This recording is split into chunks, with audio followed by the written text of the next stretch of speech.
मायका और ससुराल, एक औरत की दर्द भरी कहानी। ससुराल में वो पहली सुबह आज भी याद है। कितना हड़बड़ा के उठी थी, ये सोचते हुए कि देर हो गई है और सब न जाने क्या सोचेंगे। एक रात ही तो नई घर में काटी है और इतना बदलाव, जैसे आकाश में उड़ती चिड़िया को किसी ने सोने के मोतियों का लालच देकर पिंजरे में बंद कर दिया हो। शुरू के कुछ दिन तो यूं ही गुजर गए। हम घूमने बाहर चले गए। जब वापस आए तो सासू माँ की आंखों में खुशी तो थी, लेकिन बस अपने बेटे के लिए ही दिखी मुझे। सोचा शायद नया नया रिश्ता है, एक दूसरे को समझते देर लगेगी, लेकिन समय ने जल्दी ही एहसास करा दिया कि मैं यहाँ बहू हूँ। जैसे चाहूँ वैसे नहीं रह सकती। कुछ कायदा मर्यादा है जिनका पालन मुझे करना होगा। धीरे धीरे बात करना, धीरे से हंसना, सबके खाने के बाद खाना, ये सब आदतें जैसे अपने आप ही आ गई। घर में माँ से भी कभी कभी ही बात होती थी। धीरे धीरे पीहर की याद सताने लगी। ससुराल में पूछा तो कहा गया अभी नहीं, कुछ दिन बाद। जिस पति ने कुछ दिन पहले ही मेरे माता पिता से ये कहा था कि पास ही तो है, कभी भी आ जाएगी, उनके भी सुर बदले हुए थे। अब धीरे धीरे समझ आ रहा था कि शादी कोई खेल नहीं, इसमें सिर्फ घर नहीं बदलता, बल्कि आपका पूरा जीवन ही बदल जाता है।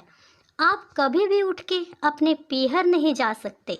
यहाँ तक कि कभी याद आए तो आपके पीहर वाले भी बिन पूछे नहीं आ सकते।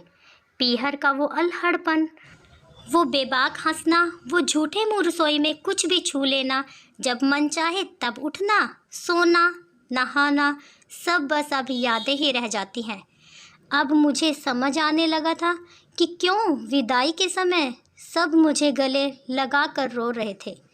असल में मुझसे दूर होने का एहसास तो उन्हें हो ही रहा था, लेकिन एक और बात थी जो उन्हें अंदर ही अंदर परेशान कर रही थी कि जिस सच से उन्होंने मुझे इतने साल दूर रखा, अब वो मेरे सामने आ ही जाएगा। पापा का ये झूठ कि मैं उनकी बेटी नहीं बेटा हूँ, अब और दिन नहीं छुप पाएगा। उनकी सबसे बड़ी चिंता ये थी, अब उनका ये बेटा जिसे कभी बेटी होने का एहसास ही नहीं कराया था, जीवन के इतने बड़े सच को कैसे स्वीकार करेगा। माँ को चिंता थी कि उनकी बेटी ने कभी एक गिलास पानी का नहीं उठाया, तो इतने बड़े परिवार की जिम्मेदारी कैसे उठाएगी। सब इस विदाई और मेरे पराये होने का मर्म जानते थे, सिवाय मेरे।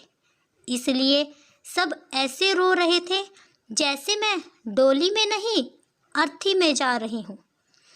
आज मुझे समझ आया कि उनका रोना गलत नहीं था। हमारे समाज का नियम ही ये है, एक बार बेटी डोली में विदा हुई तो फिर वो बस मेहमान ही होती है घर की।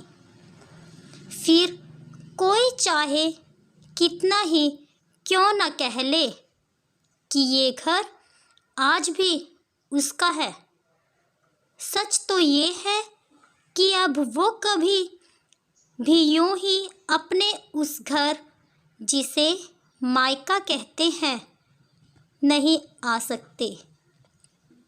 हजारों समस्याओं और परेशानी आने पर भी उसी को हल करना है। हंसते हुए, गम छुपाते हुए, क्या यह तपस्या से कम नहीं है। आशा करती हूँ आपको मेरी ये कहानी अच्छी लगी होगी। प्लीज़ मेरी वीडियो को लाइक, शेयर और मेरे चैनल को सब्सक्राइब कीजिए।